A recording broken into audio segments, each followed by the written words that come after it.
C'est une famille de 8 enfants. Et mon père, des 8 enfants, c'est le seul qui ne s'est pas marié à l'église. Il a complètement réfuté l'éducation religieuse qu'il a eue.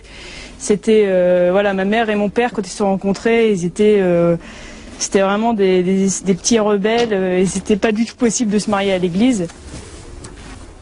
Aucun de nous trois, parce qu'ils ont eu 3 enfants ensemble, mes parents, aucun de nous trois n'a été baptisé. On n'a pas du tout été élevés dans la religion. Alors que mon père, lui, il avait une éducation religieuse. Ma mère, pas du tout. Mes grands-parents maternels, c'est pas du tout des religieux.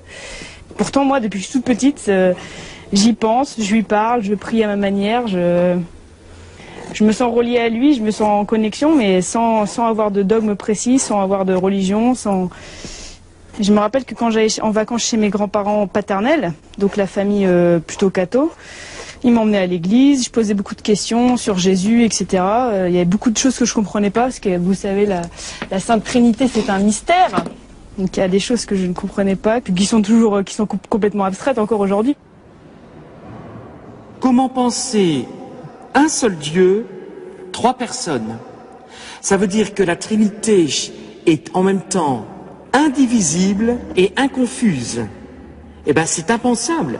Indivisible, c'est-à-dire que lorsque le Christ est mort sur la croix, il y avait le Père et l'Esprit Saint.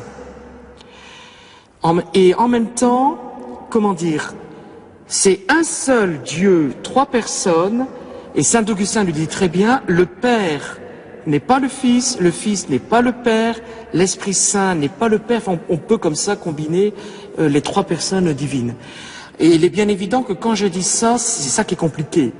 Je ne crois pas au trithéisme. Trithéisme, c'est croire en 3 dieux, le Père, le Fils et le Saint-Esprit. Et je ne crois pas non plus au monadisme.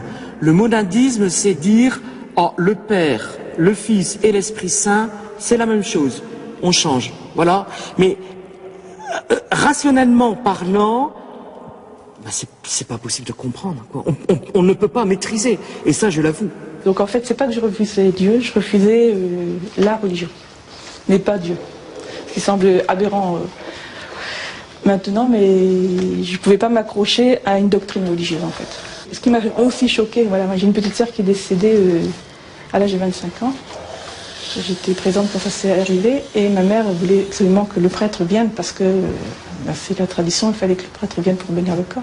Je suis allée jusqu'au séminaire, aller à côté de l'église, et quand j'ai sonné, bon, au bout d'une demi-heure, le prêtre est enfin descendu. C'était l'heure du repas, je veux bien que c'était le soir. Mais quand je lui ai dit pourquoi je venais, il m'a répondu qu'il n'y avait pas urgence. C'est vrai qu'il n'allait pas faire de miracle, il était décédé.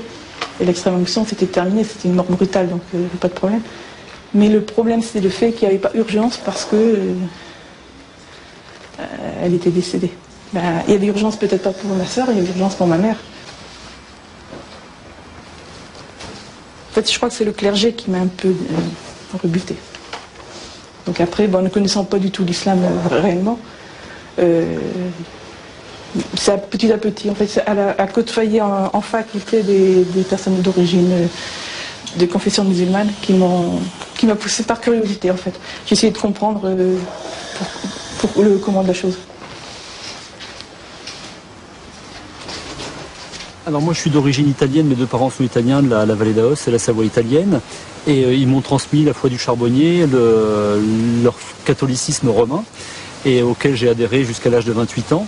Et à l'âge de 28 ans, je me suis converti à l'islam. Pourquoi? Parce que depuis que j'étais gamin, j'avais toujours le sentiment qu'il y avait quelque chose de commun dans les différentes religions. Et à l'âge de 28 ans, je me suis intéressé, j'ai voulu étudier à l'université les différentes religions et j'ai accroché très vite sur l'islam, en l'espace de quelques cours d'islamologie. J'ai décidé de me convertir à l'islam, à la fois parce que j'y ai trouvé nourriture pour le cœur et la raison, hein, pour aller un peu vite, mais aussi parce que je n'ai pas vu de rupture avec ma religion précédente. Pour moi, je considère que l'islam est la suite du judaïsme et du christianisme. Et donc, à partir de là, j'ai rajouté un étage à ma fusée religieuse, mais sans pour autant renier ce que j'étais avant. Sur ma carte d'identité, j'ai 2 prénoms. Je veux dire, si ça pose problème à des gens de m'appeler David, ils peuvent m'appeler Mehdi, ça ne me pose aucun problème, ça pose des problèmes aux autres. Voilà, moi, personnellement, que je m'appelle David ou Mehdi ou Jean-Claude ou Brian, je serai toujours musulman et c'est pas le prénom qui fait la religion, en fait. L'islam, je l'ai rencontré lors d'un voyage en Afrique, que je préparais depuis ma plus tendre adolescence. Ma mère, elle m'a dit que j'ai commencé à en parler, je devais avoir 13-14 ans, arrivé au collège. Donc juste après le lycée, j'ai travaillé un truc du genre 6 mois pour me faire de l'argent. Et après, je suis partie vivre en Afrique un petit peu plus d'1 an. Donc je suis arrivée en Afrique au Sénégal. Quand tu entends des lectures du Coran, même si tu ne comprends rien, tu ressens quelque chose de très fort. Et moi, c'est ça en fait qui m'a fait comprendre que je comprenais rien. J'entendais juste des mots, des sons, mais j'avais envie de pleurer. Il y avait quelque chose de fort qui me submergeait, quoi. Tout le monde dit convertir. En fait, c'est reconvertir parce qu'on est tous musulmans. Et ça, après, c'est dans le contexte qu'on devient juif ou alors chrétien, tout ça. Donc là, je me suis reconverti en septembre 2006. J'ai voulu chercher un travail et c'est grâce à une connaissance à mon père que j'ai eu un travail dans un collège. C'était surveillant et j'ai intégré ce collège-là en mars 2006. Il y a une collègue qui est arrivée en septembre qui m'a passé un livre, l'islam pour les enfants. Donc on a échangé nos numéros pendant les travaux administratifs qu'on avait à faire pour la rentrée scolaire. Elle m'a passé le livre, j'ai lu le soir même, je l'ai lu. Et au fur et à mesure, je tenais le livre. Et puis après, au bout d'une semaine, j'avais plus le livre. C'était toujours les mêmes sourates. Mais au début, je pense que tout le monde a commencé avec les mêmes sourates. Et donc voilà. Je me suis mis comme ça, grâce à Allah et au travail au collège musulman. Les gens qui se convertissent à l'islam racontent des histoires extrêmement variées. Il y a des gens qui sont allés faire du tourisme au Maroc et ont entendu l'appel à la prière et ont été subjugués par ça et ils se sont convertis. D'autres gens, ils ont étudié 10 ans avant de se convertir. D'autres étaient très contre et puis un jour... Bon, en tout cas, ce qui est sûr, c'est qu'aujourd'hui, il y a forcément beaucoup de conversions parce que à la fois, il y a le phénomène de médiatisation négative sur l'islam. C'est pas une vérité sociologique du tout, mais il se trouve que chaque fois qu'il y a un moment de cristallisation, de stigmatisation, de diabolisation de l'islam au niveau des médias, c'est suivi quasi instantanément de conversion à l'islam. C'est toujours les mêmes questions. À croire que ça pose pas un problème, mais t'as besoin. C'est sûr, certes, l'être humain, il a besoin de savoir de quelle origine on est. On a toujours besoin de connaître ses racines.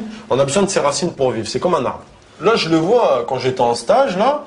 Je fais des études infirmiers. Dans le personnel, souvent on te pose la question. Alors en plus, quand tu es en stage en période de Ramadan, c'est encore pire. La personne, elle me dit, tu fais Ramadan, elle n'était pas du service dans lequel j'étais, elle venait pour manger. Elle me dit, tu fais Ramadan, c'est une bien drôle d'histoire. Elle part dans le frigo, elle ouvre le frigo, elle dit, quelle bien drôle d'histoire. Je dis, l'histoire, elle est drôle où? Il n'y a rien de marrant. Elle me dit oui, mais parce que la copine de ma fille fait Ramadan aussi, et puis elle est pas arabe. Je dis pourquoi? David, c'est quoi? C'est arabe, David. Le jour du Eid, appelé aussi communément fête du gâteau. Là, le Eid du Ramadan, chez eux, c'est la fête des gâteaux. On ramène des gâteaux. Mais là, il n'y a rien de drôle. C'est super bon. Et cette même personne-là, elle mange des gâteaux. Je pose un plateau, elle prend un gâteau, je lui fais, là, il n'y a rien de drôle. Je lui ai rappelé ce qu'elle m'avait dit 30 jours avant. Je lui ai dit, là, c'est pas drôle de manger des gâteaux pendant la fête du Ramadan, à la fin du Ramadan. Elle me dit, mais non, parce qu'ils sont bons. Voilà. Voilà. Ça résume tout, en fait. La connaissance. Allez, on y va? Bien, la classe est prête pour une fois. Oh là là. On y va? Allez, on y va. Si aujourd'hui je dis je me convertis à l'islam, ça fait pas du tout la même chose que si je me dis je me convertis au bouddhisme. Je me convertis au bouddhisme, on me dit tiens c'est un joyeux, il va dans un truc zen, un peu soft, c'est assez exotique mais bon pourquoi pas. Par contre si je dis je me convertis à l'islam, je me convertis à quelque chose qui fait peur. Donc on commence à me soupçonner, à me regarder de travers, à dire mais il s'est fait embobiner, il rentre dans un truc, on va l'obliger à poser des bombes. Donc il y a toute une dimension qu'on se voit plaquer très vite dans son milieu familial, dans son milieu professionnel éventuellement, Assez vite aussi, si l'on est actif, et ça a été mon cas, j'ai toujours été actif dans des associations, des partis politiques, etc. Et donc le fait de me retrouver musulman, j'ai voulu être actif en milieu musulman, et très vite je me suis retrouvé face à des renseignements généraux, à la DST, etc.